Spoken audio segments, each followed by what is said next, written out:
اس کے بعد پھر کیا ہوتا ہے، یہ سلسلہ چل رہا ہوتا ہے، انقلابی نعرے، دعوے، جلسے، جلوس، مظاہرے. یہاں پہ اسٹیٹ بھی اپنی ایکسٹریم پہ چلی جاتی ہے، پھر چاہے ہماری فرنٹیئر کور ہو، آرمی ہو، پولیس ہو. بس پھر کیا تھا، نوجوان تھا.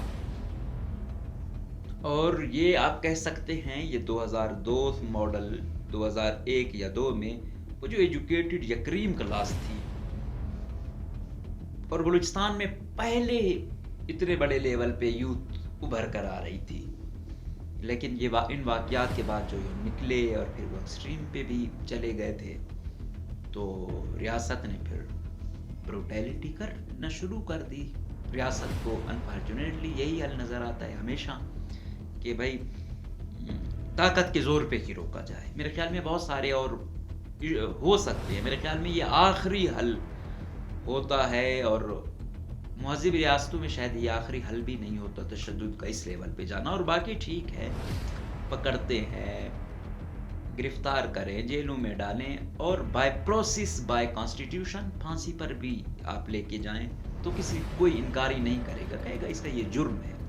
دوسرا جو موقف ہے وہ کہتے ہیں انہوں نے خود شاید سوسائڈ کی ہے، لیکن جو کریمہ بلوچ کے چاہنے والے ہیں وہ یہ کہتے ہیں کہ اگر انہوں نے خودکشی کرنی ہوتی یا وہ اتنی تنگ ہوتی تو اس پر تو بلوچستان میں اتنے ٹف ٹائم آئے، اس کے اپنے لوگ چن چن کے نہ صرف مارنا تو ہوتا ہے، اذیت دے دے کے مارے گئے، بہت تکالیف دی گئی، تو وہ یہاں کرتی، وہاں اس کو جانے کی کیا ضرورت تھی.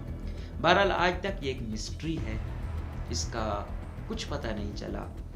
پھر یہ مہرنگ لوگ، کیونکہ جس طرح میں نے کہا پہلی خاتون تھی، پھر یہ آئیڈیالائز کرتے تھے اس کو کہ بھائی ہاں یہ پہلی بی ایس او کی چیئرپرسن رہی خاتون ہیں، ان کی اتنی جد و جہد ہے، اور پیچھے مہرنگ لوگ زیادہ ایکٹیو تھے. تو یہ دوسرا فیز جو تھا، اس میں مردوں کی نسبت خواتین زیادہ متحرک تھیں. یہ ڈاکٹر مہرنگ، ڈاکٹر صبیحہ، تو ماما قدیر ہی لیڈ کرتا تھا اس وقت. بی وائی سی اس وقت پریکٹیکل فارم میں تو نہیں ہوئی، بی وائی سی اب ایکٹیو ہو گئی ہے. اب شاید ماما کو یہ وہ وقت نہیں دیتے، لیکن کوئی مستقل رہا تو وہ ماما قدیر ہی تھا. تو اسی طرح استاد واحد قمبر چاہے ایران کی، یا جس بھی انٹیلیجنس نے اٹھایا، تو پاکستان تو ایک اٹامک اسٹیٹ ہے. اگر ان کے پاس سپوز کیا نہیں بھی کیا، کہ ان کے لواحقین یہی الزام لگاتے ہیں کہ ایران میں کہ پاکستان کے سٹیک ہیں، اور اس کو منظر عام پہ لایا جائے، اس کا کوئی اگر گناہ ہے یا جرم ہے تو وہ عدالتوں میں پیش کریں. بہرحال ریاست اس پہ چپ ہے، ریاست کچھ بھی ایکٹ نہیں کر رہی. سوال وہی ہے کہ سیاسی حل ہی بلوچستان کا حل ہے اگر ریاست سمجھتی ہے. باقی اگر یہی سلسلہ چلنا ہے تو کل وہ تھے، کل شاید ایک کریمہ تھی، آج سینکڑوں مہرنگ کی صورت میں، سمیدین کی صورت میں آئے ہوئے ہیں. تو یہ بہت زیادہ بڑھ رہے ہیں، کم نہیں ہو رہے.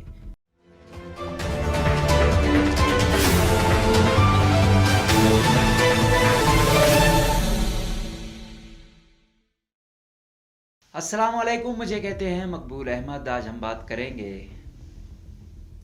بلوچستان میں ایک جد و جہد کرنے والی ایک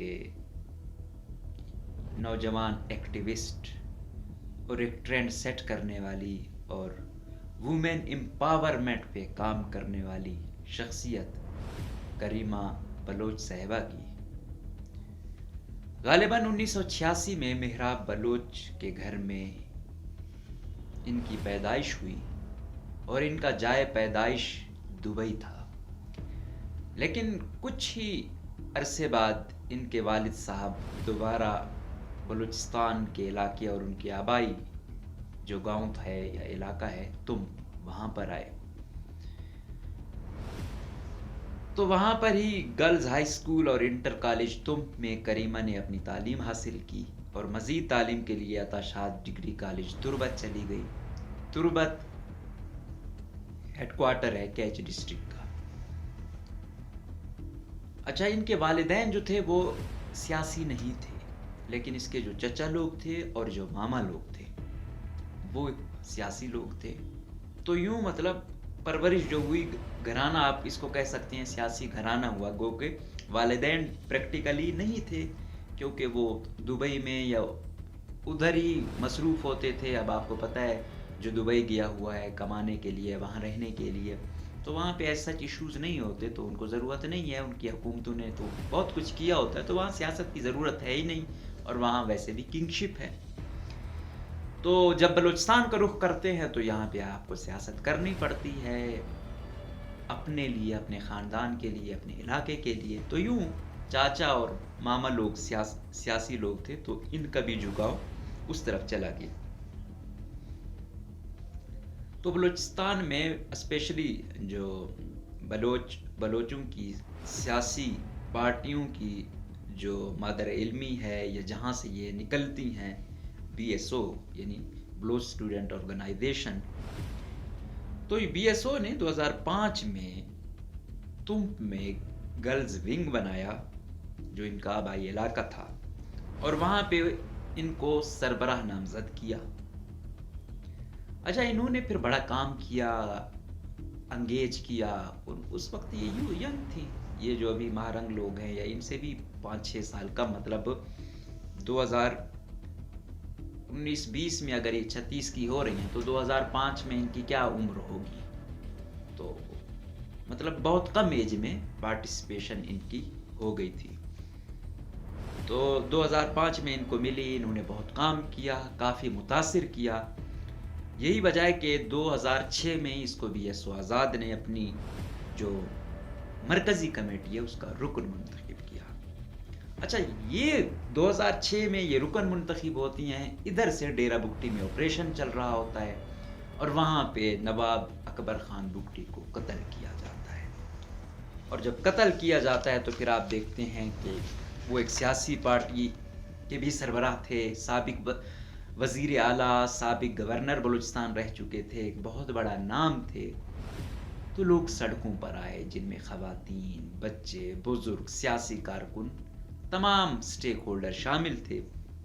اور آپ کو پتہ ہے لاوا تو شروع سے ہی چلتا آ رہا ہوتا ہے، اور جیسے ہی کوئی بڑا واقعہ ہوتا ہے تو پھر جو ایک کہ سچویشن بن جاتی ہے، پھر لوگ فل ٹائم ایکسٹریم پہ جو جا چکے ہوتے ہیں، پہلے وہ دل میں ہوتا ہے ایسے مواقع پر، وہ کھل کے آ جاتے ہوتے ہیں. تو یہ سینیریو بنا، ایک فضا بن گئی تھی. اس کے بعد پھر کیا ہوتا ہے، یہ سلسلہ چل رہا ہوتا ہے، انقلابی نعرے، دعوے، جلسے، جلوس، مظاہرے. یہاں پہ سٹیٹ بھی اپنی ایکسٹریم پہ چلی جاتی ہے، پھر چاہے ہماری فرنٹیئر کور ہو، آرمی ہو، پولیس ہو. بس پھر کیا تھا، نوجوان تھا. اور یہ آپ کہہ سکتے ہیں یہ 2002 ماڈل، 2001 یا 2 میں وہ جو ایجوکیٹڈ یا کریم کلاس تھی، اور بلوچستان میں پہلے اتنے بڑے لیول پہ یوتھ ابھر کر آ رہی تھی. لیکن یہ ان واقعات کے بعد جو یہ نکلے اور پھر وہ ایکسٹریم پہ بھی چلے گئے تھے، تو ریاست نے پھر بروٹیلٹی کرنا شروع کر دی. ریاست کو انفارچونیٹلی یہی حل نظر آتا ہے ہمیشہ کہ بھائی طاقت کے زور پہ ہی روکا جائے. میرے خیال میں بہت سارے اور ہو سکتے ہیں، میرے خیال میں یہ آخری حل ہوتا ہے، اور مہذب ریاستوں میں شاید یہ آخری حل بھی نہیں ہوتا تشدد کا اس لیول پہ جانا. اور باقی ٹھیک ہے، پکڑتے ہیں، گرفتار کریں، جیلوں میں ڈالیں، اور بائی پروسیس، بائی کانسٹیٹیوشن پھانسی پر بھی آپ لے کے جائیں تو کوئی انکار ہی نہیں کرے گا، کہے گا اس کا یہ جرم ہے. لیکن اگر فورسز خود اٹھائیں گی، لاپتہ کریں گی، پھر اس وقت عبرت کا نشان بنانے کے لیے اور لوگوں میں خوف و ہراس پھیلانے کے لیے نوجوانوں کو اٹھایا جاتا تھا. 2-3 دنوں بعد یا اگلے دن یا مہینوں بعد ان کی مسخ شدہ لاش ایسے پھینکی جاتی تھی، ڈرل کی جاتی تھی کہ پتہ ہی نہیں چلتا تھا. تو اس وقت ایسی ڈر اور خوف کی فضا ہوتی تھی کہ باقاعدہ اخباروں میں، اس وقت تو سوشل میڈیا نہیں تھا، اتنا تھا بھی تو اتنا اکا دکا تھا، اور نہ اتنے وسائل ہوتے تھے. موبائل بھی کسی کسی کے پاس ہوتا تھا، تو اخبار میں آتا تھا کہ ہاں یہ اس ٹائپ کا بندہ ہے، اگر کسی کا ہے تو لے جائے. کئی ایسے لوگ تھے جن کے لواحقین نہیں آئے، ڈرے ہوئے تھے، سہمے ہوئے تھے، خوف تھا. وہ اپنے لواحقین نہیں لے کے جاتے تھے کہ کہیں یہ تو چلا گیا، ایسا نہ ہو ہمارے باقی بیٹے، باقی بچے یا ہمارا باقی گھرانہ کا مستقبل ایسا ہو یا اس کے ساتھ یہی سلوک روا رکھا جائے. تو یہ ہوا، یہ چیز چلتی رہی. مطلب آپ اسے کہہ سکتے ہیں 6 کے بعد یہ سلسلہ ایکسٹریم دونوں طرف سے آ گئی تھی. پھر ہر بربادی دیکھی.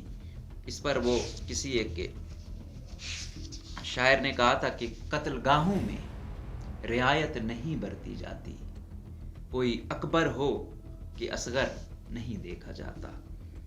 تو جب یہ سینیریو ہو پھر اس میں نہیں دیکھا جاتا کہ کیا تشدد ہو رہا ہے، کون اٹھایا جا رہا ہے، خواتین کی بے حرمتی تو نہیں ہو رہی، یہ وہ. تو اس دوران یہ بہت ایکٹیو تھی، یہ خواتین کو بہت انگیج کرتی تھیں. اور ابھی تو پی ٹی آئی والے کہہ رہے ہیں کہ بھائی خواتین کی بے حرمتی ہو رہی ہے فلاں فلاں فلاں. ایسا نہیں ہے. خواتین کے ساتھ پہلے بھی مطلب بلوچستان میں ایسے ہی سلوک روا رکھا گیا. اور یہی میں کہتا ہوں کہ ٹھیک ہے، جب خواتین باہر نکلتی ہیں، یا پہلی بات ہے وہ نکلتی اس وقت ہوں گی جب ان پہ پریشانی ہوتی ہے، تنگ ہو جاتا ہے ان کے لیے راستہ. تو اس میں بہت زیادہ تکالیف ہوتی ہیں تو کوئی نکلتا ہے. لیکن خیر اس پہ بات کریں گے. تو 2006 کے بعد یہ ہوتا ہے، سال 2008 میں کریمہ بی ایس او آزاد کی جونیئر وائس چیئرمین منتخب ہوتی ہیں. کیونکہ میں نے کہا کہ اس وقت ان کی عمر بھی اتنی نہیں تھی، تو اس کو آہستہ آہستہ ٹرین بھی کیا جاتا تھا. بی ایس او ایک بہت بڑا نام ہے، آج تک ایک نام ہے. یہ جتنی بڑی پارٹیاں ہیں، یہ ڈاکٹر مالک سے لے کے اختر مینگل، یہ دوسری آج تک یہ انہی اس سے نکل کر یہاں تک آئے ہوئے ہیں. اور یہ سخت دور تھا 2008 میں، مطلب قتل و غارت عروج پہ تھی. اور ایسا نہیں ہے کہ یہ ایک طرفہ تھی یا ان کی ہو رہی تھی. اسی طرح ایف سی کی، پولیس کی، فوج کی، دونوں طرف سے قتل گاہ جب بن جاتا ہے پھر دونوں طرف سے ہی نقصان ہوتا ہے. یہ کہا جا سکتا ہے ادھر سے کم ادھر سے زیادہ، لیکن جنگ و جدل کا بازار دونوں طرف سے سرگرم تھا. اور درجنوں طلباء کو جس طرح میں نے کہا کہ گم شدہ کیا گیا، پھر مسخ شدہ لاشیں آئیں. اچھا، انہی میں بی ایس او آزاد کے جو وائس چیئرمین تھے ذاکر مجید، وہ آج تک لاپتہ ہیں. ان کا پتہ نہیں ہے. ان کی والدہ در بدر کی ٹھوکریں کھا رہی ہیں. ان کی ایک بہن بھی تھیں جو اب باہر مقیم ہو گئی ہیں، فرزانہ مجید. لانگ مارچ کیا تھا ماما قدیر کے ساتھ، تو وہ آج تک لاپتہ ہیں.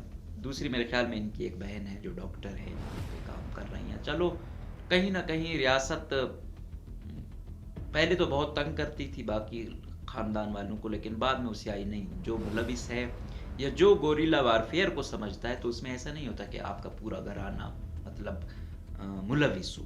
اکثر پتہ بھی نہیں ہوتا کہ ہمارا بیٹا یا بچہ کیا کر رہا ہے، بعد میں وہ کسی کے ساتھ ملا ہوتا ہے. لیکن جب وہ مار دیا جاتا ہے تو پھر تکالیف زیادہ ہوتی ہیں، ایشوز زیادہ بن جاتے ہیں. اور اسپیشلی جب اس کے گھر والوں کو پھر ہریس کرنا شروع کر دیا جائے تو پھر وہ بھی دوسری جانب چلے جاتے ہیں. تو پھر سال 2012 کو بی ایس او کے کونسل سیشن میں کریمہ وائس چیئر پرسن منتخب ہوئی. مطلب آہستہ آہستہ پہلے اسے گرلز ونگ کا محدود ایک علاقے کا سربراہ بنایا گیا، پھر اس کو مرکزی کونسل سیشن میں لائے، پھر جونیئر وائس چیئرمین بنایا، اب اسے وائس چیئر پرسن منتخب کیا گیا. اور پھر 2013 میں بی ایس او کو کلعدم قرار دیا گیا. مطلب 12 کو ان کو وائس چیئر پرسن بنایا جاتا ہے، 13 میں بی ایس او آزاد پہ یہ پابندی لگا دی جاتی ہے کہ یہ جو B S O Baloch student organisation, جو اسٹوڈنٹ ہوتے ہیں آزاد والے، ان کا نقطہ نظر بہت زیادہ سخت تھا یا آزادی پسند تھے، تو ان کو کلعدم تنظیم بنا دیا گیا. اور پھر آپ کو پتہ ہے جب کلعدم بنا دیتے ہیں پھر بروٹیلٹی عروج پہ چلی جاتی ہے. پھر عدالتیں، پھر تھانے، وہ اور زیادہ ون سائیڈڈ ہو جاتے ہیں. پھر سال 2015 میں بی ایس او کے کونسل سیشن میں کریمہ کو چیئر پرسن بنایا گیا اور تاریخ میں پہلی مرتبہ ایک خاتون کو یہ اعزاز ملا اور بلوچ قومی تحریک میں ایک نئے روشن باب کا آغاز ہوا. پھر یہی ہے کہ یہ پہلی خاتون تھی جو بی ایس او کی چیئر پرسن بنی. ویسے تو کہتے ہیں بھائی ایسا ہے یا ہم کوئی اتنے لبرل ہیں یا وہ، ایسا نہیں ہے. انفارچونیٹلی ہر سوسائٹی میں ہم کہتے تو ہیں آج بھی ہم کتنی آزادی دیتے ہیں, کتنا پیسہ اپنی بیٹی کے لیے خرچ کرتے ہیں, کتنا بیٹے کے لیے خرچ کرتے ہیں, کتنی آزادیاں ہم بیٹے کو دیتے ہیں, کتنی بیٹیاں کو دیتے ہیں. تو بہت ڈفرینشیٹ ہے, ایسا نہیں ہے کہ. تو اس جدوجہد میں یقیناً اس کے خاندان کا بہت بڑا کردار ہے. تو اس کے جو رشتہ دار ہیں اس میں استاد واحد قمبر, استاد اور وہ ڈاکٹر نسیم, ایسے ایسے لوگ تھے. تو ظاہری بات ہے ان کو سپورٹ بھی حاصل تھی, تو اور ان میں خود بھی شوق تھا, تو یہ آگے آتی گئیں. اس کے بعد کیا ہوتا ہے کہ ان کے جو چیئرمین ہیں بی ایس او آزاد کے زاہد بلوچ 2014 میں وہ لاپتہ ہوتے ہیں, انہیں اٹھایا جاتا ہے. یہ الزام لگاتے ہیں کہ فرنٹیئر کور والے آئے اور انٹیلیجنس کے لوگ تھے, وہ آئے, سیکیورٹی ایف سی کی تھی, اور ایک کالی صرف میں اس کو اٹھا کے لے گئے. اور وہ کہتی ہیں کہ میں خود چشمدید گواہ ہوں اس چیز کی, ہم نے دیکھا. اس کے خلاف وہ جدوجہد کرتے ہیں, نعرے بازی کرتے ہیں. پھر یہاں چلے جاتے ہیں کراچی پریس کلب میں پریس کانفرنسیں کرتے ہیں. اور اس کے ساتھ ساتھ بھوک ہڑتالی کیمپ لطیف جوہر بیٹھ جاتا ہے, جو آج بھی باہر مقیم ہے, سائلم پر ہے. اس وقت ڈاکٹر مالک بلوچ وزیر اعلیٰ بن چکے ہوتے ہیں. موجودہ وزیر اعلیٰ بلوچستان سرفراز بگٹی یہ وزیر داخلہ ہوتے ہیں. ان کی یہی جو مائنڈ سیٹ ہے یہ اس وقت بھی تھا. تو انہوں نے کہا کہ بھائی یہ زاہد بلوچ کون ہے, کیونکہ یہ کہتے تھے کہ بھائی زاہد بلوچ جو ہے نا وہ ایک سیاسی کارکن ہے. وہ تو سرفراز بگٹی صاحب کہتے تھے کہ بھائی اگر یہ سیاسی کارکن ہوتا تو میں اسے پہچانتا ہوتا. تو اس پر کریمہ کہتی ہیں کہ آپ کو کوئی نہیں پہچانتا, لیکن جو زاہد بلوچ ہے اس کو پورا بلوچستان جانتا ہے. بہرحال اس وقت کیا کہا, اور ڈاکٹر مالک صاحب جب ان کے کیمپ میں گئے, بھوک ہڑتالی کیمپ میں, وہ آپ سن لیں. مطلب آپ تسلیم کرتے ہو کہ زاہد کو آئی ایس آئی اور ایف سی والوں نے اٹھایا؟ کیونکہ میں خود اس کی چشمدید گواہ ہوں. میرے علاوہ 3 اور دوست ہماری جو آرگنائزیشن کی سینٹرل کمیٹی کی بہن, وہ سب سڑک پہ نکل کے وہ تماشا دیکھ رہے تھے. وہ جتنے بھی چھوٹے بچے تھے وہ بھی دیکھ رہے تھے. تو پھر بھی آئی جی ایف سی نے انکار کر دیا, اور وہ کیا کہتی ہیں اسے, ہوم منسٹر سرفراز بگٹی, وہ بڑے فخریہ انداز سے کہہ رہے تھے کہ میں سیاسی بندہ ہوں. اگر زاہد نام کا کوئی ہوتا, ایسا کوئی بندہ جو پولیٹکس کر رہا ہوتا, تو مجھے پتا ہوتا. لیکن سرفراز یہ بات اچھی طرح سے سمجھ لے کہ سرفراز کو بلوچستان کا بچہ نہیں جانتا ہے.